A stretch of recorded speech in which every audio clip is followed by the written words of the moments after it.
नमो तस्स भगवतो अरहतो सम्मा संबुद्धस्स।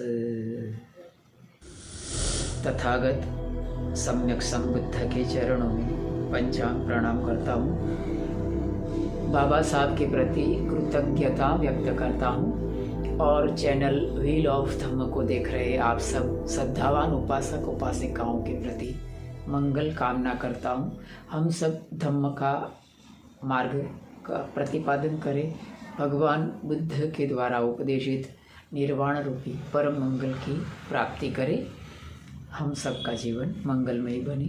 साधु साधु साधु। पिछले एक वीडियो में हमने मिलिंद प्रश्न के ऊपर बात किया था। सम्राट मिलिंद नागसेन जो कि अरहंत भिक्षु था, उनको उपासक उपासिकाओं के गुणों के बारे में प्रश्न करता है और जो अरहंत भिक्षु नागसेन थे वो उपासक उपासिकाओं के 10 गुण बताते थे। तो वो 10 गुण में 5 गुण की बात हमने पिछले वीडियो में किया था और 5 गुण की बात हमने बाकी रखा था।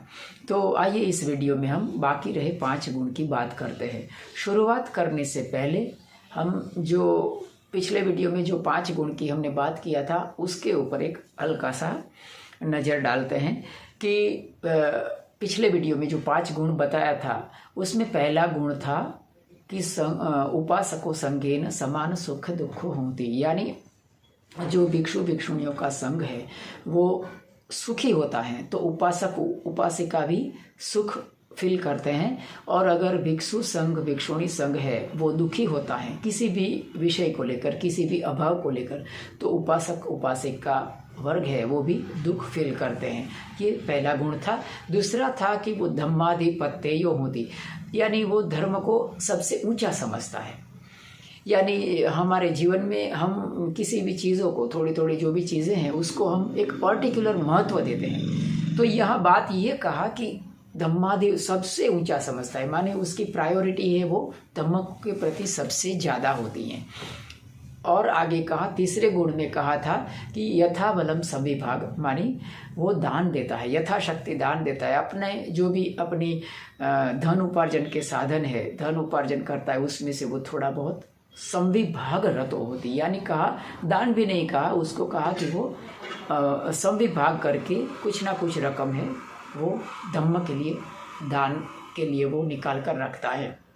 आगे कहा कि अगर धम्म को गिरता हुआ देखता है, होता है, पिछले वीडियो में हमने विस्तृत रूप से उसके ऊपर बात कहा था कि अगर धम्म को गिरता हुआ देखता है तो वो धम्म को ऊपर उठाने की कोशिश करता है।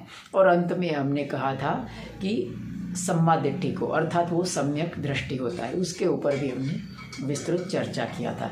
आगे के जो 5 गुण बाकी है उसमें से छठा गुण कहा उसमें कि वो उपासक उपासिका वर्ग है वो कौतूहल के मारे भी दूसरे मतों के फंदे में नहीं पड़ते हैं। दूसरे कोई गुरु है, दूसरे कोई धर्म है, दूसरा कोई संप्रदाय है, कोई भी है, दूसरे कोई टीचर है, आचार्य है, उसके मतों में उपासक उपासिका नहीं पड़ते हैं। एक के साधे सब सदे, सब साधे सब खोई, ये उपासक उपासिका वर्ग का महत्वपूर्ण गुण होता है।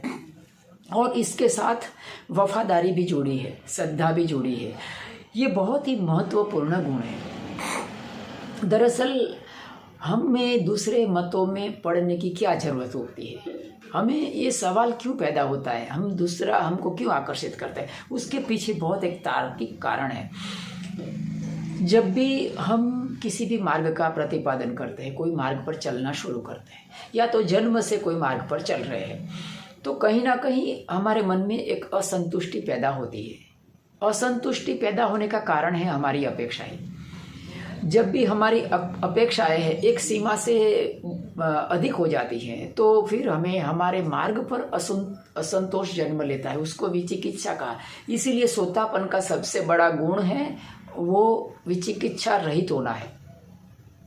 तो उपासक उपासिका वर्ग जब भी किसी भी प्रकार के संशय के रहित हो जाएंगे अपने मार्ग के प्रति, तो उसको दूसरे मत के फंदों में पड़ने की जरूरत ही नहीं उपस्थित होगी, है ना।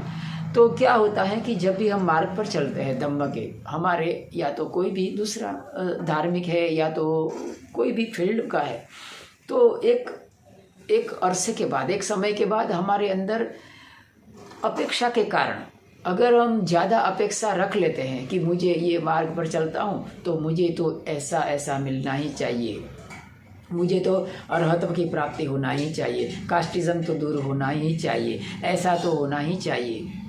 अगर ऐसी हम प्रचंड एक अपेक्षा बना लेते हैं तो याद रखिए, तो हमारी अपेक्षा पूर्ण होने की संभावना ज़्यादातर कम होती है।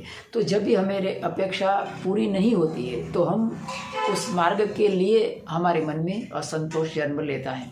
फिर जब भी असंतोष जन्म लेता है तो हम दूसरी तरफ हम दृष्टिपात करते हैं, दूसरे कोई मार्ग की, दूसरे कोई गुरु की, दूसरे कोई संप्रदाय धर्म की हम बात करते हैं। और ये हमारे लिए बहुत ही खतरनाक हो जाता है, क्योंकि हम जब भी किसी भी मार्ग से हम विचलित हो जाते हैं, याद रखिएगा, पथ भ्रष्ट होना बहुत दुखदायक होता है। किसी भी मार्ग पर हम चलते बहुत सारा बसंत पतझड़ आएगा, निश्चित ही आएंगे, लेकिन उसको झेलते अगर आप वो पसार कर जाते हैं तो आपका जीवन उतना दुखी नहीं होगा जितना कि पथभ्रष्ट होकर होता है। तो पथभ्रष्ट होना सबसे बड़ा दुख का कारण बनता है। इसलिए जो भी हमारा मार्ग है उसी के ऊपर हम वफादारी के साथ हम चले। अगर हम पूरी तरह से श्रद्धा युक्त हैं तो हमें किसी भी तरह का डरने का या तो किसी भी तरह का हमें भयभीत होने का ज़रूरत नहीं पैदा होगा। और हमेशा याद रखिएगा कि जितना अपेक्षा कम होगा उतना ही हमें दूसरों के शास्त्र की, दूसरे धर्म की, दूसरा किसी भी संप्रदाय की बात करने की जरूरत नहीं पड़ेगी। पाली भाषा में कहा यहाँ कि जीवित हेतुपि न अय्य सत्थारम उद्देश्यति। सत्थारम कहा यानी शास्त्र यानी शासक गुरु, माने कोई भी दूसरा मार्ग है, उसको कहा कि जीवित हेतुपि माने वो जीवन पर्यंत किसी भी बात करने का जरूरत ही नहीं उपस्थित होता है। ये प्रबल श्रद्धा की निशानी है। ये उपासक उपासिका का बहुत ही महत्वपूर्ण गुण है। अगर पूर्णतः श्रद्धा होती है तो दूसरा का बात करने का आवश्यकता पैदा नहीं होती।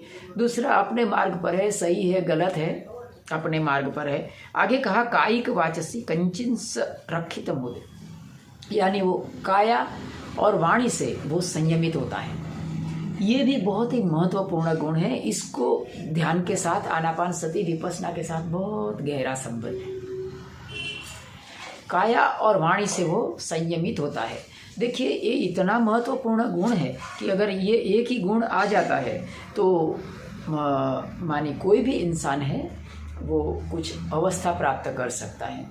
ये हमारा कहना नहीं है। आप सती पट्ठान देखेंगे, सती पट्ठान में क्या कहा, गते ठीते निसिन्ने सूते जागृते भासिते संपत जानकारी होती। यानी उठते बैठते चलते फिरते सोते जागते बोलते वक्त चुप रहते वक्त वो संप्रज्ञानकारी होता है। मानी वो जानते जानते सजगता पूर्वक संयमित होकर हर एक क्रिया करता है। ये गुण बताया है कि वो कायिक वाचसी कंचिंस होत। तो ये भी आगे भी और भी एक गाथा में कहा कि गच्छन तो वा गच्छामीति पजानाति ठीतो वा ठीतोमीति पजानाति।